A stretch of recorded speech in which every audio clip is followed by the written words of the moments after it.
senhoras e senhores, futuros advogados aí, para mais um bloco de questões aí que tem em torno de 7 questões. Nós vamos trabalhar agora a questão da lei penal no tempo, tá? Falamos sobre princípios aí, bastante coisa sobre princípios, e essa questão de princípios, vamos tecer alguns comentários aqui também, bem rápido, que nós vamos ter que ter já conhecimento pretérito, tá? Falando em lei penal no tempo, nós temos que observar aí, já pegue o artigo 2º, o 3º e 4º do Código Penal, dê uma pausinha e dê uma olhada nesses artigos aí que vai ser muito utilizado, serão, né? Muito utilizados aqui para o nosso entendimento do que tem a dizer sobre lei penal no tempo, tá? Tem um brocado aí que diz que tem tempus regit actum, que representa que a regra, que a legislação rege os fatos praticados durante a sua vigência. Em síntese, é o seguinte: determinada norma não pode alcançar fatos anteriores ao início de sua vigência, tá? Isso é regra. Vamos ver lá que tem muitos dispositivos que vai ter questão de exceção, tá bom? Então, levando em consideração a isso, e também esse brocado também não pode ser utilizado, né? A fatos ocorridos após a sua revogação, ou seja, revogou a lei foi revogada, não se pode trazer essa lei e trazer ela e ser aplicada ao caso concreto em julgamento, no processo ali. Isso é regra, tá bom? Agora, existe a questão que nós vamos trabalhar muito em relação à retroatividade e ultratividade da lei penal, tá bom? Vamos, então, ao que interessa, que tem muita coisa, muita informação. Vamos aqui às questões. A questão 8 de 230, que vamos trabalhar 7 questões aqui em relação às questões que caíram aí em diversos exames de ordem aí, tá? Essa questão caiu em 2019, vem dizendo que Silvio foi condenado pela prática de crime de roubo ocorrido em 10 de janeiro de 2017, por decisão transitada em julgado em 5 de março de 2018. A pena ficou ali com a pena base, né? Ficou de 5 anos de reclusão, majorada em 1/3, tendo em vista que o crime ali foi praticado com arma branca, foi majorado em 1/3 por ter sido praticado com arma branca, totalizando ali 5 anos e 4 meses, de pena privativa de liberdade, além de multa. Após ter sido iniciado o cumprimento definitivo da pena, ou seja, já estava ali cumprindo a pena, o Silvio, foi editada uma lei, já no dia 23, aqui, 23 de 2018, a Lei 13.654, de 2018. Realmente existiu essa lei, né? Que excluiu a causa de aumento do emprego de arma branca do crime de roubo. Ao tomar conhecimento da edição da nova lei, a família de Silvio procura o senhor como advogada, a senhora como advogada. Então, e vamos verificar o que pode se fazer aqui na questão, né? Então, vamos relembrar que a majoração do emprego de arma de fogo, ela realmente, em 2018, deixou de existir, tá? E aí nós vamos ter que trabalhar em cima desse sentido. Se deixou de existir, esse dispositivo legal passa a ser mais benéfico ao autor, ao Silvio, ao sentenciado aqui. Nós temos que lembrar lá do artigo 5º, inciso 40 da Constituição, que diz que lei penal não irá retroceder, não irá retroagir, salvo se beneficiar o réu. E realmente ocorre aqui um benefício do réu. Ao momento que essa lei deixou de dizer, deixou de aplicar, deixou de majorar o emprego de arma branca, isso é um benefício para o Silvio, é um benefício para o condenado. Então, nesse sentido, existe um dispositivo lá no artigo 2º, pega aí o artigo 2º, porque eu pedi para o senhor darem uma olhada no artigo 2º até o 4º, vamos trabalhar nesse bloco aqui. O artigo 2º diz que a lei posterior, que de qualquer modo favorece o agente, aplica-se aos fatos anteriores, ainda que decidido, ainda que julgado por sentença condenatória transitada em julgado, tá bom? Então, aplica-se o princípio aqui da retroatividade. A lei, ela deixa de existir, essa lei que deixou, ela passa a ser uma lei que nós consideramos lei Imélius, tá bom? Lei Legis, que eu tenho um brocado, né, que fala que é a Novatio Legis Imélius. Novatio Legis Imélius, tá? Esse brocado é cheio de brocado latim, mas tem que dar uma lembradinha nisso aí. E ao caso concreto aqui, nós temos que observar que a quem nós vamos recorrer para o Silvio, que ele tem direito de que aquela lei o vai beneficiar. Nós temos que ver esse caso concreto, e o caso concreto nos reporta lá ao artigo 66, inciso 1 da Lei de Execução Penal. Abram lá o artigo 66, a Lei de Execução Penal, Lei 7.210 de 84, que é a nossa LEP, e veja o artigo 66, inciso 1, que diz lá que compete ao juiz da execução aplicar os casos julgados, lei posterior que de qualquer modo, favoreça o condenado, tá bom? E corrobora com esse dispositivo a súmula, vai lá agora na súmula 611 do STF, que diz que transitou em julgado, a sentença condenatória, compete ao juízo de execuções penais a aplicação da lei mais benigna, tá bom? A ligação da lei mais benigna. Aí alguns podem dizer, olha, mas existe uma tal de revisão criminal. Sim, a revisão criminal é prevista lá no artigo 621 do Código de Processo Penal, e lá a revisão criminal é uma ação autônoma de impugnação, tá? Então ela é proposta no caso de fazer uma revisão do que ocorreu durante a instrução probatória e que foi dada uma sentença, processos findos, né, processos já transitados, e surge uma situação nova, surge um fato novo que não foi apresentado durante essa instrução probatória. E esse fato novo pode até absolver o réu. Mas no nosso caso aqui, surgiu uma lei nova, não foi um fato novo, tá bom? Isso nós vamos estudar bastante em relação às peças, tá? Então, voltando à questão, vem dizendo aqui a letra A, não pode buscar alteração da sentença? Pode sim, pode. Lembra que nós falamos em relação, mesmo com o processo findo, pode buscar a alteração da sentença, tá bom? Então, aqui nós cortaríamos isso aqui, tendo em vista que houve o trânsito em julgado. Ora, houve trânsito em julgado, nós temos a aplicação em relação ao juízo de execuções penais e temos também até a revisão criminal, mesmo transitado em julgado. Tá? A letra B, poderá requerer ao juízo de execução penal o afastamento da causa de aumento e, consequentemente, a redução da sanção penal? Essa é a mais atrativa para a gente. Essa alternativa aqui, a letra B, ela é muito interessante para nós aqui. Então, considera que tudo que nós falamos está aqui previsto aqui, está já acertado na letra B. Mas vamos continuar aqui. Deverá buscar a redução da pena aplicada com afastamento da causa de aumento de emprego da arma branca por meio de revisão criminal. Vimos que não cabe aqui a revisão criminal. Infelizmente, ou felizmente, sei lá, cabe sim a petição ali proposta, né? O pedido realizado junto ao juízo de execução penal. E aqui a letra D, deverá buscar anulação da sentença condenatória, pugnando pela realização de novo julgamento com base na inovação. Não será dado um novo julgamento, apenas vai ali peticionar uma petição simples para o juiz de execução penal. Vamos aqui à próxima questão, que é muito interessante também, vem dizendo aqui, então vimos lá que aquele brocado lá, logo lá que o tempo, né, rege a legislação, não pode ser também muito aplicado não, tá?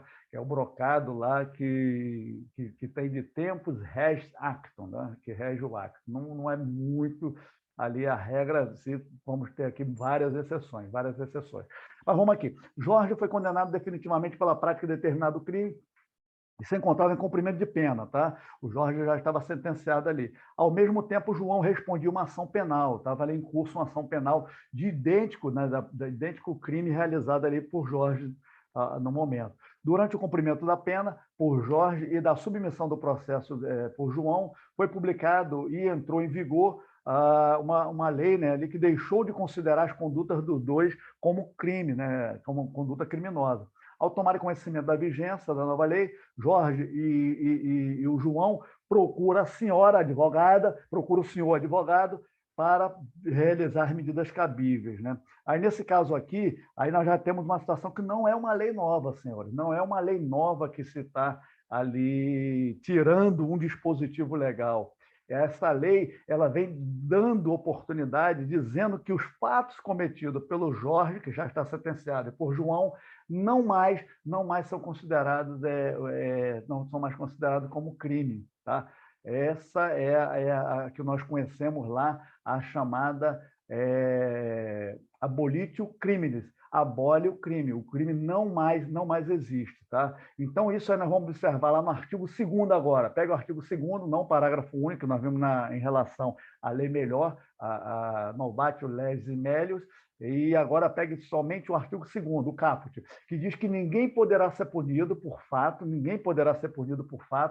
que lei posterior, que foi o caso aqui, que lei posterior deixa de considerar crime, cessando em virtude dessa lei, dessa lei, a execução deixa de gerar, de ter o efeito da execução e também os efeitos penais da sentença condenatória, tá bom? Então, somente os efeitos penais, tá? E como vimos aí, tanto na novatio legis e melius e também agora no abolitio criminis, a aplicação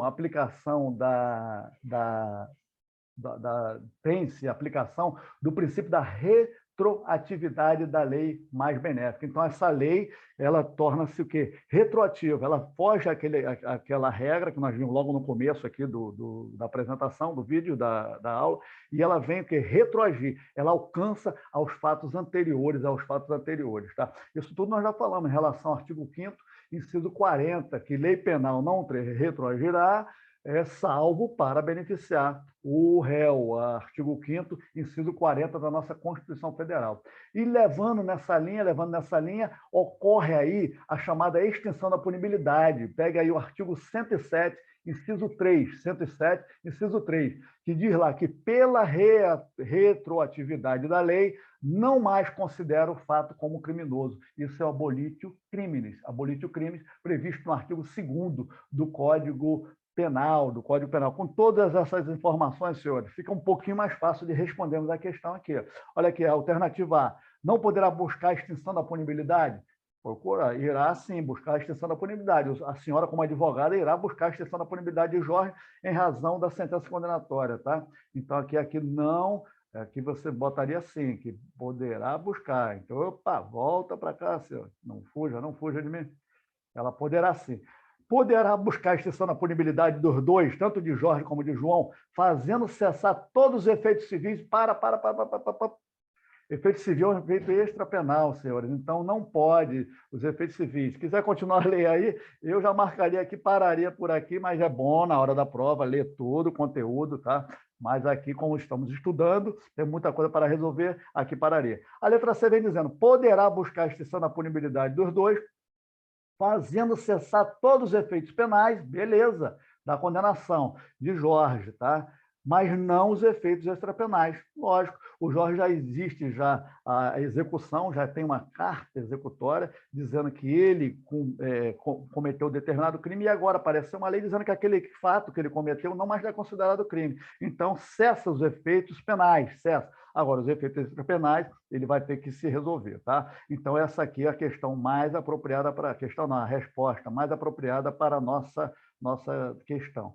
E a letra D, não poderá buscar a extinção da punibilidade, tendo em vista que os fatos foram praticados anteriormente à edição da... Ora, vimos que esse caso aqui, o artigo 2º do Código Penal, ele tem a chamada retroatividade e sim a extinção da punibilidade lá previsto no artigo 107, inciso 3 do nosso Código Penal. Vamos para a próxima aqui, que é muita informação, muita informação, senhor. Aqui vem dizendo que no dia 5 de março de 2015, Vinícius, 71 anos, insatisfeito e com ciúmes, oh, meu pai do céu, vai ter ciúme, em relação à forma de dançar de sua esposa, estava dançando bem animada ali, a Clara, de 30 anos, e ele ficou ali desesperado e com a intenção de matar, ânimo necante aqui, ó, intenção de matar, ele disparou ali dois disparos no peito da senhora Clara lá. e a senhora Clara foi hospitalizada tal, e no dia 12 de março, 7 dias após, a Clara veio a falecer, infelizmente, por conta das lesões causadas do disparo de arma de fogo.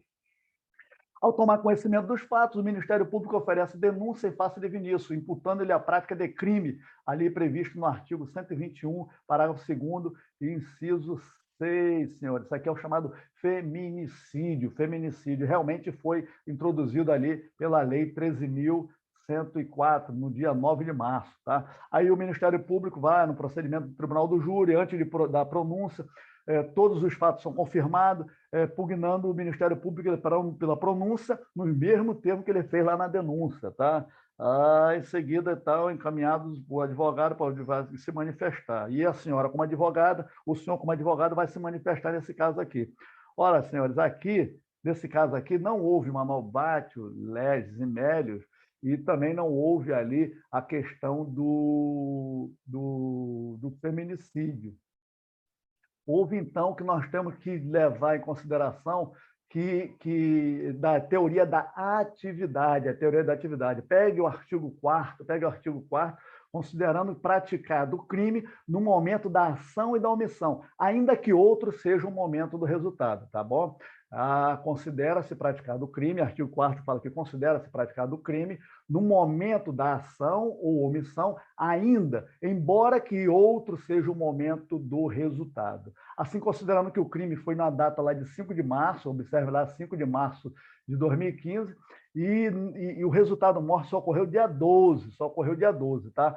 Dessa forma, a Lei 13.104, que incluiu ali o feminicídio, foi incluído e entrou em vigor dia 9 de março. Então, os fatos já tinham ocorrido. Então, considera-se a prática ali, a prática criminosa, no dia 5 de março, e não no resultado. É o que fala a questão que nós estamos enfrentando aí, tá bom? Então, trata-se do caso de uma novatio legis impégios, é uma lei nova que prejudica o fato prejudica o criminoso, prejudicou lá o seu Vinícius, tá bom? Então, necessita, nesse caso, a lei nova, ela não tem um condão, não tem qualquer efeito sobre fatos passados, tá? Ela não retroage. Lembra lá do artigo 5º, inciso 40, a lei penal não retroage, somente para beneficiar o réu. Artigo 5º, inciso 40 da Constituição Federal.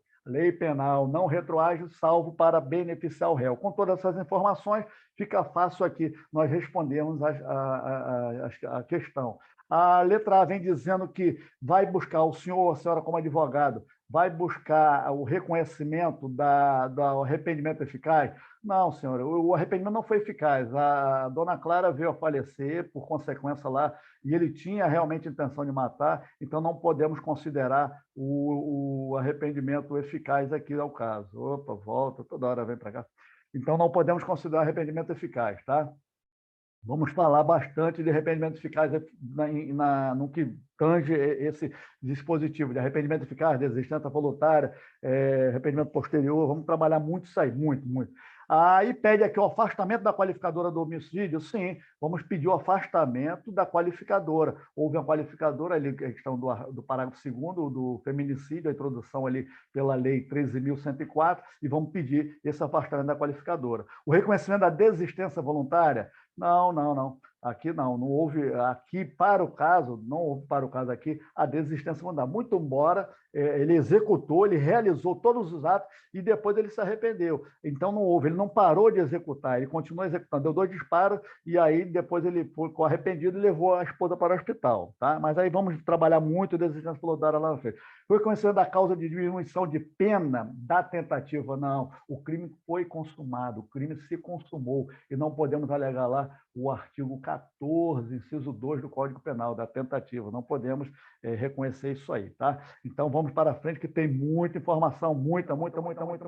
A questão aqui, olha aqui, ela traz aqui, em razão, né? Vamos ver a questão. Em razão do aumento de número de crimes, né? De dano, crime de dano, ali previsto, o crime de dano é previsto no artigo 63 do Código Penal, observe lá.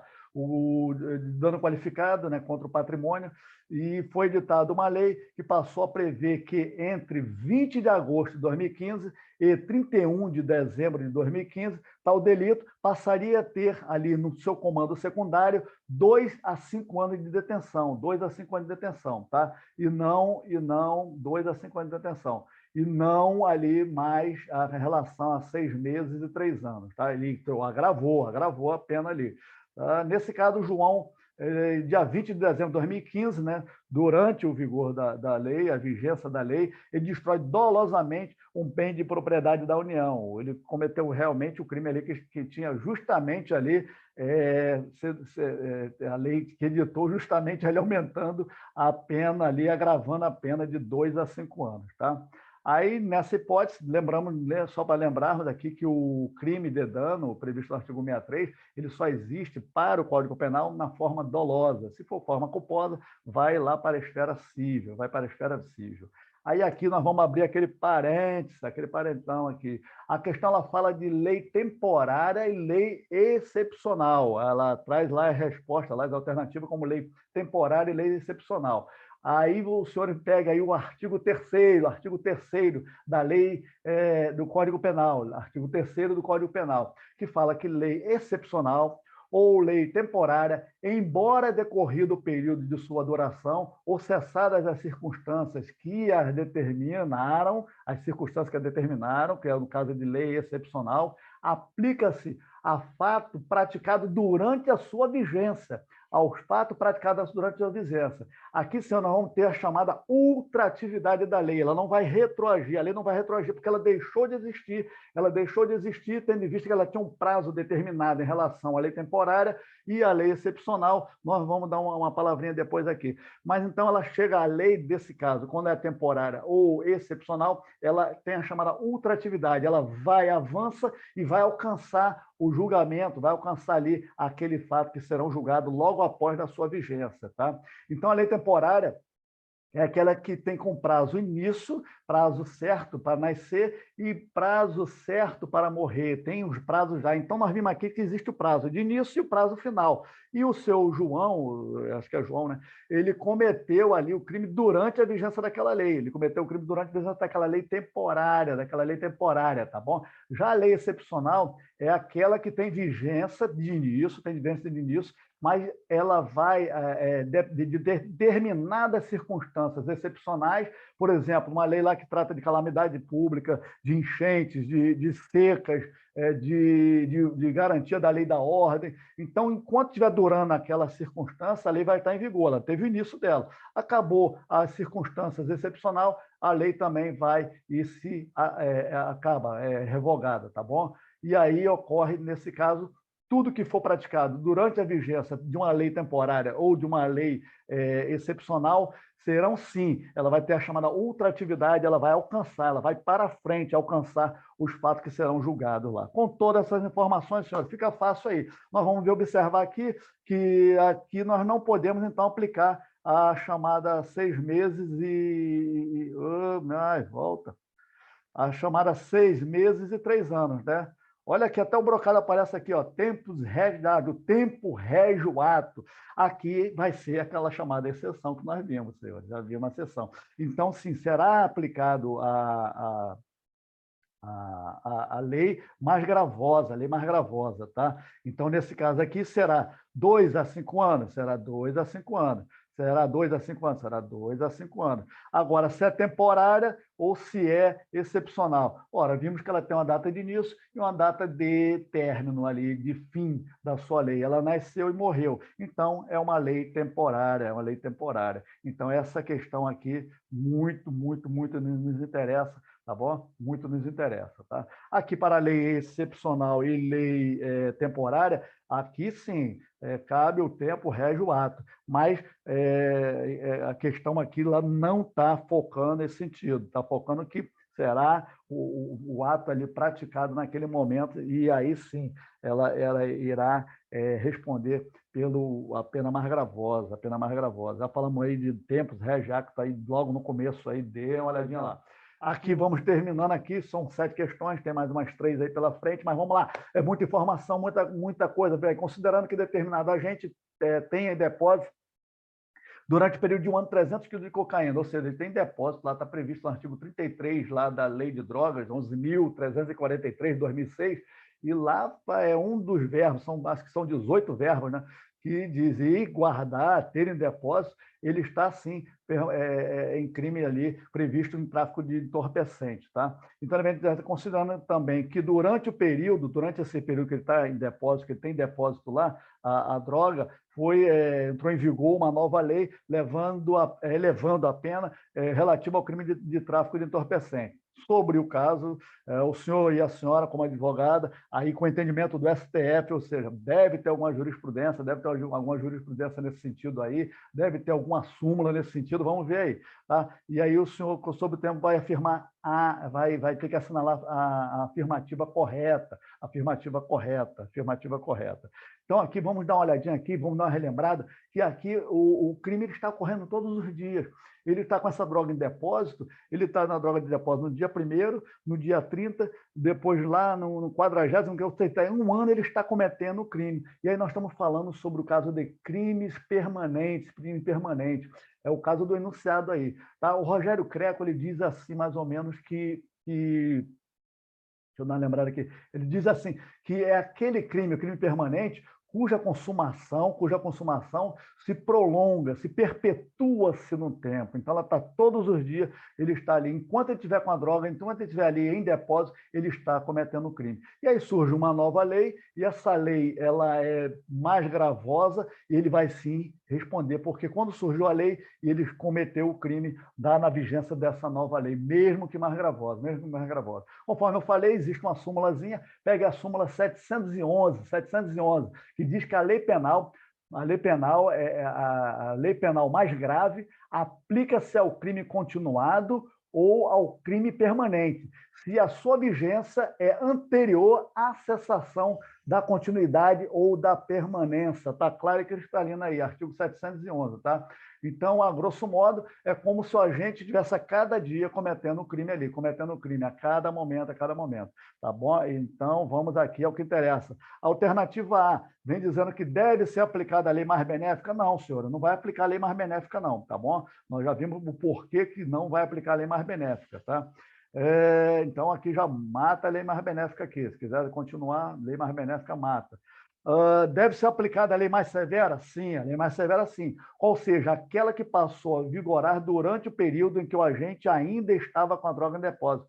Ora, senhores, essa questão aqui muito nos interessa para ganharmos um pontinho e ela aqui é a mais interessante para nós aqui, tá? Essa alternativa.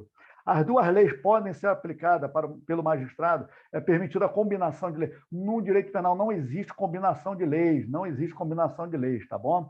A letra D, o magistrado poderá aplicar o critério do caso concreto perguntando ao réu, ô réu, qual que o senhor quer? Senhores, pelo amor de Deus, né? Pelo amor de Deus. E aí vamos lá, aqui para fecharmos aqui, num curso de um delito de sequestro, tá? Previsto no artigo 148, sequestro e cárcere privado, tá? Em que a vítima ainda se encontra privada de sua liberdade, sobreveio uma nova lei aumentando a pena prevista num preceito secundário. Ora, mesma situação que nós vimos em relação à droga. Ele está cometendo crime permanente, vai responder, mesmo que essa lei seja mais grave. Então, vamos aqui às alternativas. Aplica-se a lei penal mais grave, ou seja, aquela cuja entrada em vigor se deu no curso do delito. Não tem nem que complicar, tá bom? Aplica a lei mais benéfica? Não. Aplica essa lei penal mais benéfica com base na teoria da atividade, ou qual importa aplicava a lei penal vigente à época da omissão, tal, ainda que outros sejam. Ora, isso aqui é a teoria da atividade, mas não se aplica a teoria da atividade aqui para os casos de crime continuado e crime permanente, não se aplica, tá bom? Aplica-se eventualmente as duas leis combinadas, já falamos que não existe combinação de lei no direito penal. E aqui, para continuarmos aqui, vem dizendo que determinado Estado, membro da federação, editou lei excepcional, já falamos de lei excepcional, de 1º de março ali, em 1º de março de 2011. A lei excepcional, ela tem a data de início, mas não sabemos a relação ao fim da lei, enquanto durar a excepcionalidade, as circunstâncias excepcionais. Já falamos sobre isso aí. Então, tá ok. Sendo que aqui tem um probleminha, senhora, tem um probleminha. Somente quem pode ditar lei penal é privativo da União, previsto aí no artigo 22 da Constituição Federal. Então, aqui foi um Estado da Federação que editou essa lei. Então, aqui já estão garantindo aqui a chamada inconstitucionalidade da força pelo fato que somente a União pode ter a chamada privativamente legislar sobre direito penal, tá bom? Então, aqui nós já podemos matar essa questão com muita tranquilidade aqui, ó. Dizer que é inconstitucional,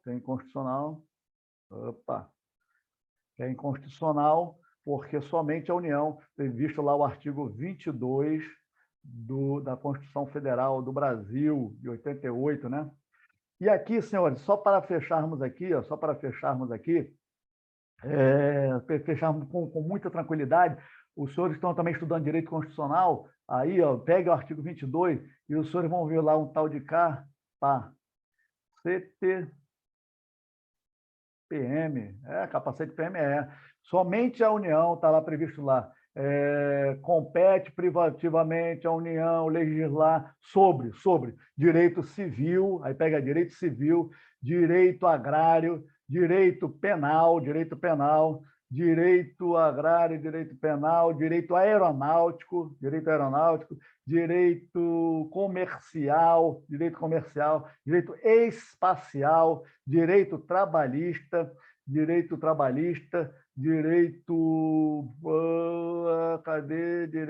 eleitoral, direito processual e direito marítimo, tá bom? Capacete PM, é o mnemônico aí em relação aos direitos lá que é privativo da União. Mas vamos lá, ao que interessa. Para fecharmos aí com chave de ouro, vem dizendo que Laura, nascida lá em 21 de fevereiro de 2000, tá bom? A Laura foi nascida em 2000, é inimiga declarada de Lívia. Então tem ali que a Lívia nasceu em 99, já maior de idade, e observe ali que foi durante a festa, 19 de fevereiro de 2018. Observe a relação de datas aqui, ó, 21, né, de fevereiro, e aqui 19 de fevereiro de 2018, né? Foi a data do fato aqui, né? Laura vem a saber, tal, que o enunciado de todos ali que teria, né, queriam manter relações com seu namorado, e soube ainda que Lívia falou que no dia seguinte disse que iria um tapa, né, em Laura, na frente de todo mundo para humilhá-la. Então, diante disso, né, a Laura ali ficou receosa, e diante disso, para evitar que essas ameaças de Lívia se concretizassem, né, Laura, durante a festa, ou seja, durante o fato aqui, ó, ela desfere facadas, aí levam a Lívia para o hospital, mas 2 dias depois, a Lívia vem a falecer por conta dos golpes, tá bom? E aí a Laura, ela é denunciada pela prática de crime de homicídio pelo qualificado.